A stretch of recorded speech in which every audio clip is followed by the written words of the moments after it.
Olá, boa tarde, eu sou Patrícia Caldeirão e começa agora mais um programa Diálogos. E você que está aí, está convidado a fazer parte aqui do nosso cantinho de bate-papo. Fica comigo porque o programa de hoje já está no ar.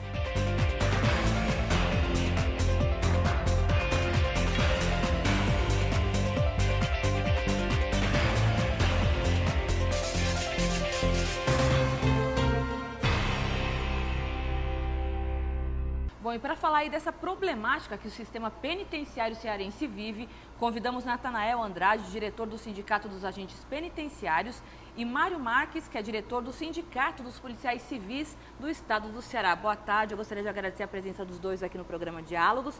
E eu queria começar com uma pergunta que é um tanto que vai englobar aí os dois sindicatos, né? Essa problemática no sistema penitenciário, Mário, deve-se a quê? Boa tarde, Patrícia. Boa tarde, Natanael. Boa tarde. Essa problemática ela tem a ver, ela perpassa por duas secretarias. A Sejus, que seria a secretaria que realmente cuida do sistema penitenciário, bem como os profissionais agentes penitenciários, e a SSPDS na figura da Delegacia Geral, que é a Polícia Civil. Por que eu falo isso? Deixo bem claro. Porque nós não temos como atividade fim essa questão de atividades de carceragem. Há o rito do processo penal, que no caso a pessoa, quando é um cumprimento de mandado de prisão, ou então a prisão em flagrante, o preso passa um tempo hábil para que se faça esse processo, para que se dê continuidade ao inquérito e depois é transferido para a questão do sistema penitenciário em si. A nossa situação hoje é muito complicada por conta de situações que aconteceram em virtude da mobilização dos agentes penitenciários e a questão dos presos da justiça que se encontravam nessas casas de privação de liberdade provisória, que danificaram todo o patrimônio lá. E o que acontece? Hoje há um gargalo nas delegacias em que, por conta da interdição do Poder Judiciário, do juiz da Vara de Execuções Penais de Fortaleza, no sentido de que a Sejus, através do sistema penitenciário, não recepciona... Mas esse gargalo nas delegacias sempre houve, né, Mário? Não é novidade. Isso é... A superlotação aí nas cadeias das delegacias, né? É uma coisa vigente, mas agora sendo que potencializou-se mais ainda. Enquanto antes nós tínhamos uma média, só para se ter uma ideia, o primeiro trimestre de 2016, nós chegamos a ter 300 presos da justiça em toda a região metropolitana e capital. Hoje nós estamos com 1.166. Isso, eu estou falando do primeiro trimestre. Nós estamos aqui findando o segundo trimestre de 2016, houve essa potencialização. Em virtude de que os presos que estão chegando à questão das delegacias para se fazer procedimento, eles não estão saindo, eles estão ficando. E isso está acontecendo, potencializando essa situação. Aí temos como consequência corriqueiramente fugas, tentativas de resgate e rebeliões nas delegacias de polícia. Agora, o mais grave, né, no caso da sua categoria, é o policial civil ter que assumir várias funções dentro de uma delegacia, que isso é incorreto, né? Principalmente a questão do xadrez, tomar conta do xadrez. Sem sombra de dúvida, uma das lutas históricas da questão do Sindicato dos Policiais Civis do Estado de Ceará é justamente essa questão do convencimento do governador, ou dos governadores, que esse problema não é dessa gestão, esse problema são de várias gestões, nesse entendimento que delegacia é penitenciária. Não é. Delegacia é um momento que o preso da justiça passa um tempo pequeno, 15, 30 dias no máximo, para ser, no caso... Deveria ter uma prisão temporária lá na delegacia? De fato, deveria ter o quê? Ter condições de um centro de triagem, de um grande porte, onde todos esses presos que se encontram nas delegacias pudessem ter o rito natural de chegar ao sistema penitenciário. O que é que acontece no que diz respeito a isso? Nós deixamos policiais, como na atividade de carceragem, em detrimento das investigações criminais. E o que isso tem a ver diretamente com a sociedade cearense? Muitos e muitos crimes que poderiam estar sendo investigados e elucidados estão pendentes por conta dessa situação. Nós temos um efetivo pequeno, nós temos condições materiais poucas, condições físicas do xadrez horríveis e não temos como dar essa demanda, não temos como ter essa demanda de várias atividades, fins, e a nossa essencial, que seria a investigação, nós deixamos a desejar. Então, deixa eu ver se eu entendi. Então, o policial que deveria estar na rua investigando, aí vários processos na justiça que estão parados para poder elucidar o caso, está lá cuidando de preso na cadeia. Assim, de forma sucinta, o governo do Estado... Em resumo, o governo do Estado do Ceará, ele forma policiais qualificados para o quê? Para combater crime organizado, para combater diversos tipos de tipificação criminal, crimes contra a vida, crimes contra o patrimônio, crimes sexuais, e não está usando essa mão de obra qualificada para a sua atividade fim. Isso nós perdemos, o povo cearense perde demasiadamente. Por quê? Porque tem policiais qualificados que estão ficando nas delegacias exercendo atividade tão somente de carceragem. Natanael, e esse boom que deu aí mês passado em relação aos agentes penitenciários, né, vários movimentos que também vocês foram acusados aí de provocar motins dentro das cadeias em protesto aí à questão da busca da categoria aí na questão salarial. Queria que você explicasse um pouquinho para a gente. Eu entendo o seguinte, foram tidos alguns boatos e também uma fala um pouco precipitada do secretário de Justiça, né, relacionado à nossa categoria. Porque nossa categoria é uma categoria que sempre foi ordeira. Nós não é a primeira greve que nós fizemos, né, e participamos. E todas elas foram dentro da legalidade, dentro do direito do trabalhador e do servidor. Infelizmente, uma superlotação, no caso, que já partiu das delegacias, mas que no sistema penitenciário hoje é em torno de mais de 200%, de todas as unidades penais, já vinha mostrando para o próprio governo, e nós do sindicato já vimos também alertando que isso iria acontecer, que essa situação iria se agravar e iria piorar, e ia chegar num momento que o próprio governo ia ficar sem poder tomar uma atitude. Mas, vou dar um exemplo, no começo do ano, com a questão do envio da mensagem para bloqueadores de celulares nos presídios, eles já tinham quebrado todas as unidades por dentro. Os presos já estavam soltos. A superlotação, ela já vem há muitos e muitos anos. Então, porque me parece agora que eles não estão encarcerados, né? Eles estão assim no pátio, estão como se estivessem soltos, né? Não tem mais não tem nenhuma cela, nenhuma grade dentro das unidades penais. Os presos estão soltos, circulando à vontade, podendo cometer todos os tipos de crimes, né? Via celular, entendeu? Orquestrando assaltos, mortes, entendeu? Todo tipo de situação. E o agente penitenciário, que hoje se encontram 6 a 8 agentes por plantão numa unidade que era para 900, tem 1.900 presos. Não tem a mínima condição. Existe um respeito aí em relação ao profissional, agente penitenciário preso? Como que é essa relação? É conturbada, é complicada? Não, não é. Muito pelo contrário. O agente penitenciário é aquele que lida diretamente com o preso. Se a gente tivesse uma relação conturbada, nós com certeza já teria tido várias represálias dos próprios presos com os agentes penitenciários. Muito pelo contrário, nós somos aquele que faz o diálogo, que tanto leva a resposta positiva como a negativa do próprio governo. Porque, exemplo, quando falta um remédio, quando ele está lá enfermo, precisando de um atendimento, que não tem uma ambulância, um carro oficial para conduzir, não tem escolta, porque não tem armamento, não tem um colete, né? Não tem um profissional, porque nós trabalhamos com 6 numa unidade, que era para trabalhar no mínimo 30, 40 ou mais. Então, quando tem que dar uma resposta negativa para o preso, quem dá é o profissional. Quando tem que salvar a vida dele, tem que levar para uma situação até de ressocialização, na condução para um advogado, para um assistente social, para um médico, para um dentista, para uma psicóloga, é o agente penitenciário. Isso que quiseram transferir para a nossa categoria foi uma maldade muito grande. Uma maldade muito grande. Por quê?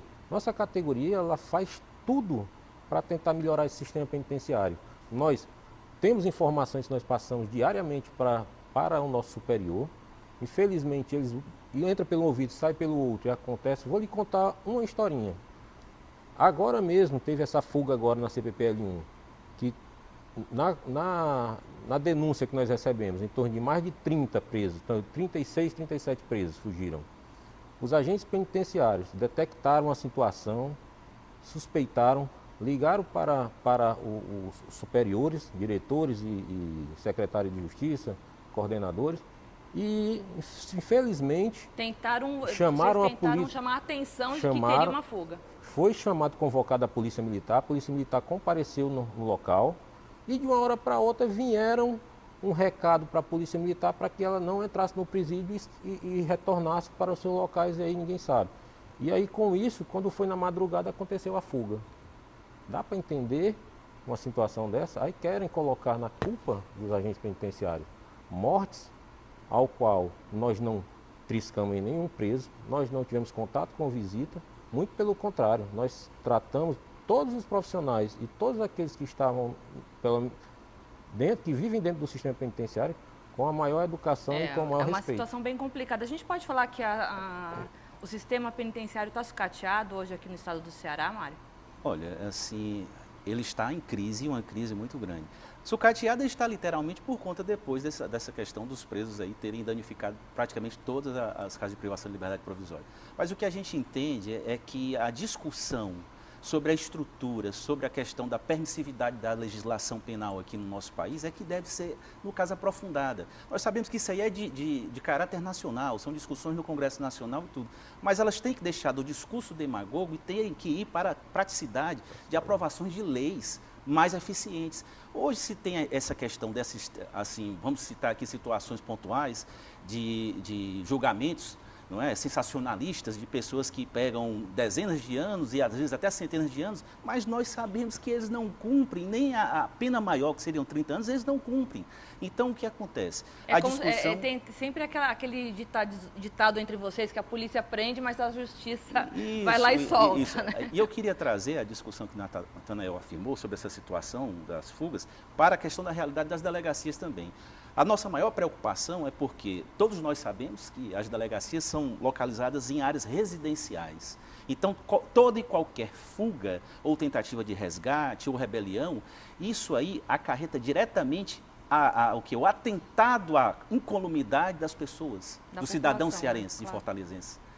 Atenta diretamente. Então, a nossa preocupação é essa. Há muito tempo, como você falou no início aqui da nossa conversa, do nosso diálogo, que isso acontece, essa realidade de delegacias lotadas e tudo, mas os governantes, o governo estadual, pela questão do seu exercício natural, administrativo, ele tem que ter essa preocupação, porque nós estamos falando de barris de pólvora, de bombas relógios localizadas geograficamente em áreas residenciais, que podem explodir de uma forma que não vai ter como um pouco efetivo da Polícia Civil, a questão do reforço dos policiais militares, impedirem em loco uma situação de o quê? Vamos fazer fazer só uma questão de uma alusão a situações. Nós temos hoje no 2º distrito, ali na Aldeota, hoje em torno de 44 presos da Justiça, em 2 xadrezes que era para caber em cada um 5 a 6 presos. Então nós temos também superlotação, assim como nós temos os presídios, nós temos aqui. Nós temos na Delegacia Metropolitana de Caucaia, 50 presos da Justiça, em 2 xadrezes. Nós temos no Complexo de Polícia Especializada, nós temos 96 presos. E o que é que eu quero atentar aqui, mais uma vez? Que nessas delegacias nós não temos reforço policial suficiente para qualquer situação que ponha em risco aquele cidadão ou aquela cidadã que mora na circunvizinhança. Não só policial, mas como uma vizinhança, né? Sim. Em princípio, os policiais, que eles estão na linha de frente, mas estou falando também da questão do povo cearense, claro. Dos moradores da circunvizinhança da delegacia. São quantas delegacias hoje na capital? Capital são em torno de 50. Qual que é a mais problemática? Na questão da superlotação? Nós temos, o que acontece? Nós temos dois prédios, 2 complexos, que seria a divisão de homicídios e a divisão de narcóticos, que por abrigarem várias delegacias em conjunto, então elas têm essa complexidade. Temos um efetivo um pouquinho melhorado, por ser delegacias, muitas delegacias dentro, mas em contrapartida, nós temos hoje a DENARC, a divisão de narcóticos, onde já estamos beirando os 60 presos. Mas se nós formos falar de problemas, nós temos, por exemplo, o 18º Distrito na Jurema, que está com 40 presos, onde só um policial, assim, é uma coisa inconcebível. Um policial civil passar plantões 40 noturnos... 40 numa cela? 40 em 2 celas. Um policial civil passar um plantão noturno em finais de semana cuidando de 40 presos. A gente pode falar em crime organizado instalado aqui no estado do Ceará, Natanael? Podemos, porque o crime organizado, o PCC, tanto como o Comando Vermelho, já estão mandando na capital e no interior do estado. Nós, hoje, o agente penitenciário, ele não tem como combater esse crime, porque, como eu falei, pela Organização Internacional do Trabalho, são 5 presos para cada agente penitenciário, um agente penitenciário para cada 5 presos. Nós temos cadeias públicas com 150 presos e um agente penitenciário. Então, como a gente pode combater o crime organizado se a gente não tem como fiscalizar? E fora isso, a nossa categoria hoje ela está não se sentindo mais bem com quem está hoje na Secretaria de Justiça. Por quê? Porque o servidor hoje, pelo tratamento que está tendo pela Secretaria de Justiça, ele não está tendo mais a confiança nos seus gestores, no próprio secretário de Justiça, como teve no início. Como que é a relação de vocês com o secretário? Hoje não tem relação.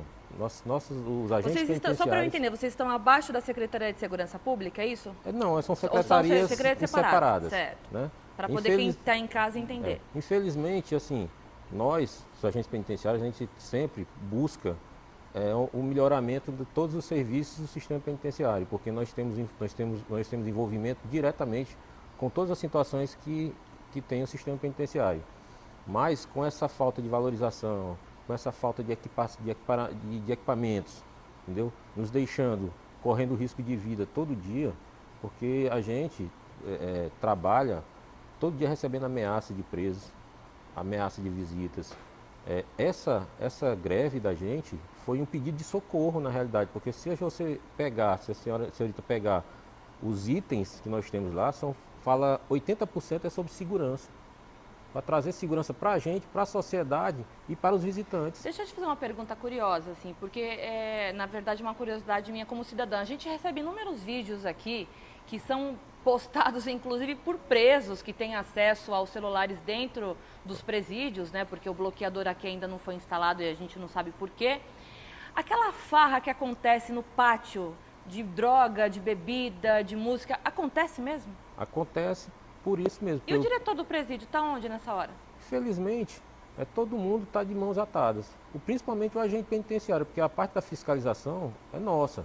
Mas como você vai fiscalizar um presídio, como eu digo, com 8 guaritas, que só tem 2 ocupadas por PMs, não é nem por agente penitenciário que era para ter agente penitenciário lá. Você tem 8 agentes penitenciários para você tratar desse sistema todinho, que não tem a mínima condição, não está tendo vistorias, que era para estar tendo vistorias, não está tendo a fiscalização por fora e pela parte de dentro, para evitar a fuga, para evitar mas é isso que eu queria entender, mas aí o diretor do presídio finge que nada está acontecendo, como é que isso? Infelizmente a gente vê, não só o diretor, mas o secretário de Justiça e o coordenador estão fazendo ouvir de mercador, porque as informações nós passamos. Nós temos o cuidado, a agente penitenciário também tem um cuidado de tudo que se acontece ali dentro, relatar. A gente não pode, o servidor, como teve uma lei agora que o governador baixou agora uma portaria, proibindo o agente penitenciário de relatar qualquer fato externo para a imprensa ou para qualquer outro, mas para os gestores, para o diretor, para o secretário de Justiça e para o coordenador, tudo é relatado. E simplesmente a gente não vê atitude. Lei da mordaça aqui, Mário? A gente estava falando sobre crime organizado e você comentou até que tem integrantes de facções criminosas também em delegacias, né? Eu concordo, eu corroboro com a fala do Natanael. Realmente aqui está se consolidando o crime organizado no estado do Ceará, infelizmente. E assim, a minha parcela de preocupação no que diz respeito a essa lógica criminal do crime, da criminalidade, é que em virtude dessas vicissitudes no que diz respeito ao sistema penitenciário e incidindo diretamente nas delegacias superlotadas, prejudica sobremaneira o nosso trabalho no que diz respeito ao combate efetivo ao crime organizado. A gente pode dizer que a maioria dessas prisões que acontecem na região metropolitana, capital e interior, de certa forma nós estamos enxugando gelo. Enxugando gelo no que diz respeito ao quê? Na rede criminosa, tanto faz você pegar uma peça de reposição aqui da base como essa, como aquela. O que tem que ser o objetivo maior de toda e qualquer inteligência policial é se chegar na questão do topo, no cume dessa pirâmide da criminalidade. E nós estamos conseguindo, mas em virtude dessa questão, dessa problemática de superlotação de delegacias, nós perdemos consideravelmente no que diz respeito ao que é a resposta de forma mais efetiva à sociedade cearense. Inclusive tiveram até alguns presos que foram assim, identificados como integrantes de facções criminosas que foram presos recentemente, mas fugiram já, né? Nessa última fuga. Exatamente. Então, assim, todo esse trabalho de inteligência da polícia que vai lá, investiga, prende, vai por água abaixo. Né? Teve uma grande operação da Delegacia de Roubos e Furtos aqui, a nossa 32 especializada. integrantes. 32 integrantes de uma facção criminosa que foram presos, mas infelizmente pela questão da fragilidade, da vulnerabilidade dessas delegacias e da falta de efetivo, houve fugas E nessas fugas, membros dessa facção criminosa Voltaram voltaram para a delinquir e a arquitetar qualquer tipo de crimes de grande repercussão, de grande vulta, né? Tem bastante assunto para um próximo bloco, eu vou para um intervalo rápido e a gente já volta a conversar, tá bom?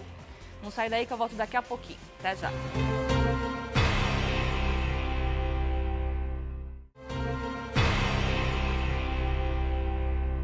Estamos de volta. Eu gostaria de agradecer mais uma vez a presença de vocês aqui no programa Diálogos. Boa tarde. Boa tarde. Mário, eu queria começar o bloco falando sobre os concursos públicos, né? Parece que o governador anunciou aí um novo concurso público para o policial civil. De fato, ele anunciou a nomeação, né, de policiais civis delegados, escrivães e inspetores. Sem sombra de dúvida, isso aí vem a dar uma oxigenada na questão da Polícia Civil, mas nós entendemos que ainda é muito pouco, muito aquém das necessidades reais do nosso estado do Ceará. Mas a contribuição é positiva, assim, novo sangue, nova oxigenação, e isso é importante para a questão do combate ao crime organizado.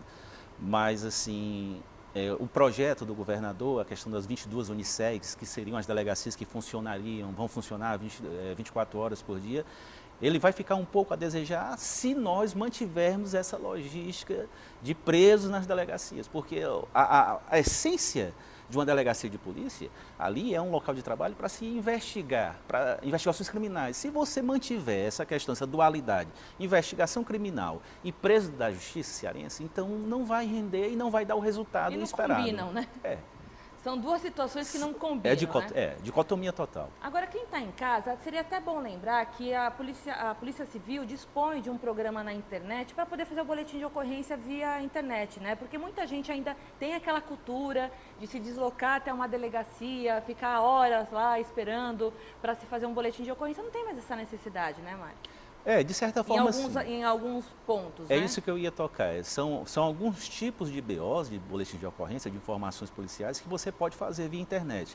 Mas há alguns outros que realmente existe a necessidade presencial de você ir. Quais são os casos que podem ser pela internet? Seria uma questão de extravios, pequenos furtos, delitos, a questão de celulares, essa coisa toda, né? Mas crimes contra o patrimônio no que diz respeito a roubos, esse tipo de coisa, crimes contra a honra, isso tem que ser feito em delegacia de forma presencial, até pela questão da necessidade, se tiver o interesse de dar continuidade ao processo, ao trâmite legal, tem que ser de forma presencial. São pequenos delitos, então, necessariamente, de forma sucinta, né? Pegando um gancho aqui na história dos concursos públicos, Natanael, tem alguma expectativa aí para a sua categoria, para os agentes penitenciários? Nós estamos solicitando ao governo, 3 mil vagas para o concurso de agente, para se abrir um concurso para agente penitenciário.